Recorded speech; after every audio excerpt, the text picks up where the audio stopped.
Court में prove हो चुका है। लेकिन राहुल गांधी जो एक यात्रा निकालना चाह रहे हैं ईवीएम को लेकर, भारत जोड़ो यात्रा की तर्ज पर, उनको लगता है कि ये यात्रा निकलनी चाहिए। और एक लॉजिक भी देती है कांग्रेस पार्टी और विपक्ष, लॉजिक देता है बड़ा चुनाव जीत जाते हैं, छोटा चुनाव हमें जितवा देते हैं। जैसे हरियाणा जीत गए, जम्मू कश्मीर जितवा दिया, महाराष्ट्र जीत गए, झारखंड हमें जितवा दिया, ये लॉजिक देते हैं वो लोग। हरियाणा और जम्मू कश्मीर में क्या अंतर है? दोनों छोटे स्टेट है। सवाल यह है, अगर ऐसा होता, सबसे बड़ा चुनाव तो लोकसभा का हुआ। लोकसभा के चुनाव में आपको 99 सीटें कैसे मिली? लोकसभा के चुनाव में हम लोग तो 400 पार जाना चाहते थे, लेकिन हमको सीटें कम मिली। तुलना में हम लोग जितना मानते थे उतनी सीटें नहीं मिल पाई जी। तो ऐसा क्यों हुआ? तो मुझे लगता है कि ये मूर्खतापूर्ण बातें इन्होंने बंद करनी चाहिए। और मुझे सबसे ज्यादा इस बात का दुख है कि भारत जोड़ो नाम का जो एक दुकान इन्होंने खोला है, ये केवल अराजकता तैयार करने वाला दुकान है। आप देखिए, भारत के जो इंस्टीट्यूशंस है जी, उन इंस्टीट्यूशंस पे से लोगों का विश्वास कम हो, एनआरकी खड़ा करना। जब प्रधानमंत्री जी ने अर्बन नक्सल की बात कही, व्हाट इज नक्सलिज्म? नक्सलिज्म का अर्थ यह होता है भारत के संविधान पर और भारत के संविधान ने तैयार की हुई संस्थाओं पर अविश्वास दिखाना, ये संस्थाएं गलत है बताना, इस नक्सलिज्म। अर्बन नक्सल क्या करते हैं? भारत की संस्थाओं को बदनाम करके इन संस्थाओं पे लोगों का विश्वास न बैठे, ये प्रयास करते। क्या कर रहे हैं राहुल गांधी? अलग यही कर रहे हैं ना। इलेक्शन कमीशन गलत, सुप्रीम कोर्ट गलत, हाई कोर्ट गलत, संसद गलत, सीएजी गलत। डॉक्टर बाबा साहेब अंबेडकर जी ने जो संविधान तैयार किया, उस संविधान ने ट्रांसपेरेंटली जिन संस्थाओं को सरकार से अलग खड़ा किया, उन संस्थाओं को कलंकित करने का काम अगर राहुल गांधी करते हैं, हाथ में आप संविधान ले रहे हो और संविधान की सारी संस्थाओं को बदनाम करके इस देश में एनआरकी लाना चाहते हो। राहुल गांधी का विश्वास भारत के संविधान पर नहीं है और इसीलिए लाल संविधान लेकर घूमते हैं। क्योंकि ये जो लाल किताब है ना, किसकी है पता है ना आपको? नक्सलियों की किताब होती है। ये लाल संविधान नहीं है, उसके अंदर कोरे पन्ने।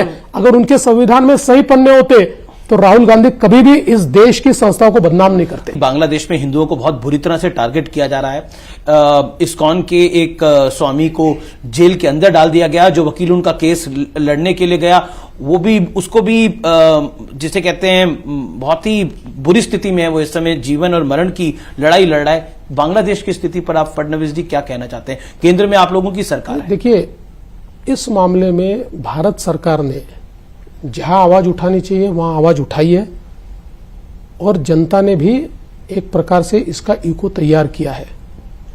लेकिन मैं सवाल पूछना चाहता हूं कि भारत में अपने आप को धर्मनिरपेक्ष ताकतें कहने वाले जो है, वो क्यों नहीं बोलते इसके ऊपर?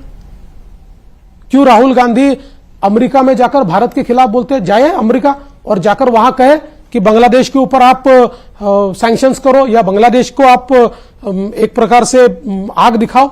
ये क्यों नहीं कहते राहुल गांधी? जिस तरह से इस देश में इस समय कुछ विषयों को लेकर विवाद चल रहा है, संभल में एक मस्जिद को लेकर विवाद चल रहा है और अजमेर दरगाह को लेकर भी एक कोर्ट में पिटीशन फाइल हो गई है, इन स्थितियों को आप कैसे देखते हैं?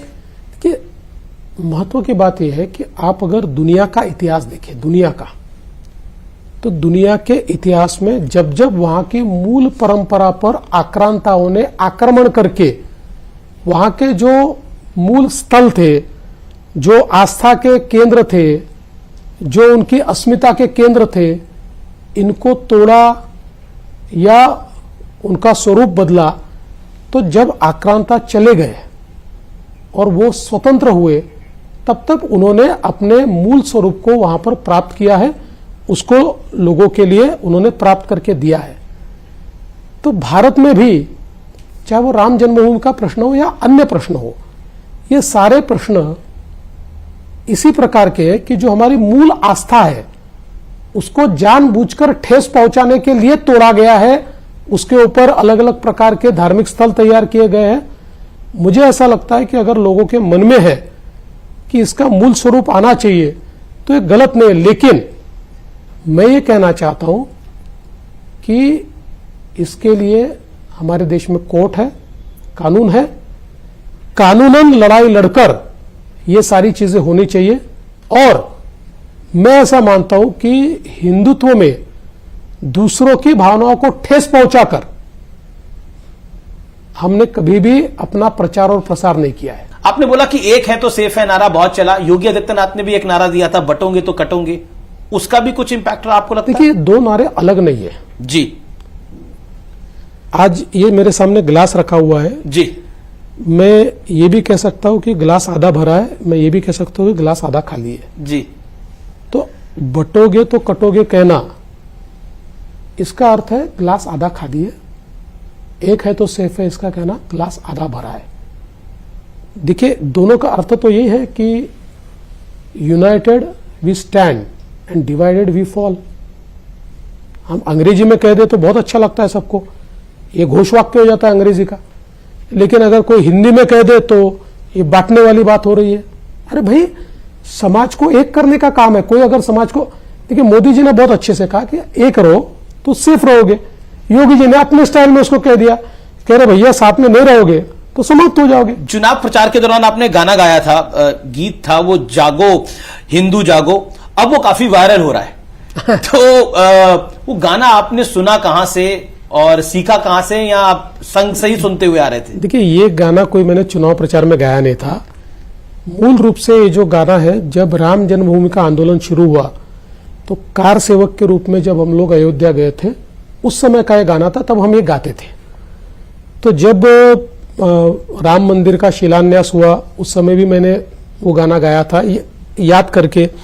उससे जस्ट पहले एक मुंबई में उत्तर भारतीय एक सम्मेलन हुआ था, उस सम्मेलन में मैंने ये गाना गाया था। हालांकि मुझे कोई बहुत सुर वगैरह आते नहीं है। अभी आजकल टेक्नोलॉजी ऐसी है कि हमारे कुछ लोगों ने वो गाना उठाया वहां से जी, और उसको बैकग्राउंड में म्यूजिक डाल दिया, उसमें कुछ कोरस डाल दिया जी, तो एक वो गाना बन गया। और मैं तो आपको बोलने वाला था 2 लाइनें अगर आप नहीं, चुनाव में उसको नहीं भाई साहब, मैं इतना बेसुरा हूं कि मैं नेशनल टेलीविजन पे अपनी इज्जत नहीं उतारना चाहता। जी जी जी जी, लेकिन हम लोग आप सवाल करते हैं कि वर्क लाइफ बैलेंस होना चाहिए, तो आप वर्क वाइफ बैलेंस बना लेते हैं अपना? नहीं बना सकते। देखिए क्या होता है, ये कहना बड़ा आसान होता है, लेकिन आप जब इस मकाम पर पहुंचते हो, इतना संघर्ष और इतना आपको एक प्रकार से काम करना पड़ता है, तो आपके घर वालों को सैक्रिफाइस करना ही पड़ता है। मेरी वाइफ हो, मेरी माँ हो या मेरी बेटी हो, जी, सभी को सैक्रिफाइस करना पड़ता है। मेरी वाइफ को मेरा समय नहीं मिलता, मेरी बेटी अभी 10th में 10वीं क्लास में है, जी, उसको भी मैं समय नहीं दे पाता। लेकिन घर के लोग भी समझते हैं कि भाई जो काम मैं कर रहा हूं वो देश के लिए, वो समाज के लिए। तो कभी नाराज भी होते हैं, लेकिन फिर भी मुझे संभाल लेते हैं। फिर भी सवाल, लेकिन आपने मैं ये कॉम्प्लीमेंट करना चाहता हूं, आपने अपनी फिटनेस पे खूब ध्यान दिया है बीते 1 सालों के अंदर। हाँ, थोड़ा मैंने वजन तो कम किया है और प्रयास कर रहा हूं, अभी अटका हूं, पता नहीं अभी ये इससे कम होगा या बढ़ जाएगा, ये पता नहीं है। नहीं, मैं आपको बार बार टोकता रहूंगा सवाल पूछता रहूंगा। चलिए 2-3 और सवाल है। प्रधानमंत्री ने एक लोकसभा चुनावों में न्यूज 18 को इंटरव्यू दिया था और उस इंटरव्यू में प्रधानमंत्री मोदी ने आपकी तारीफ करी थी, कहा कि एक तरह से डिप्टी सीएम पद लेना उस समय देवेंद्र फडणवीस के लिए बहुत बड़ी बात थी, लेकिन महाराष्ट्र के लिए हमने ये किया। मेरे मन में ये शंका थी, क्या मैं डिप्टी सीएम का पद लूं या न लूं।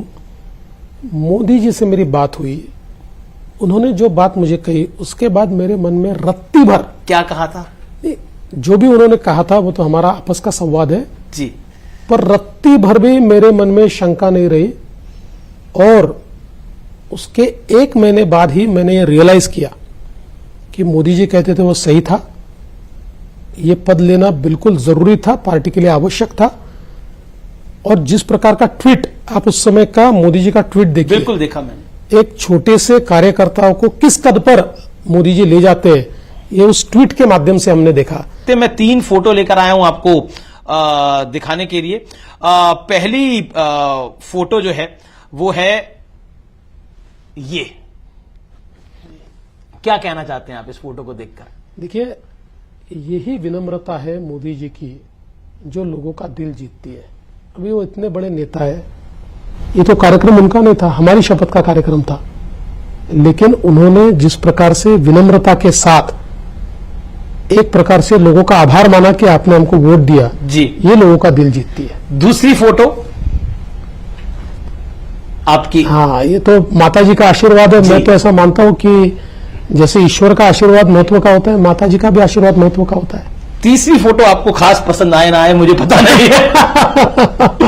क्या कहना चाहते हैं आप?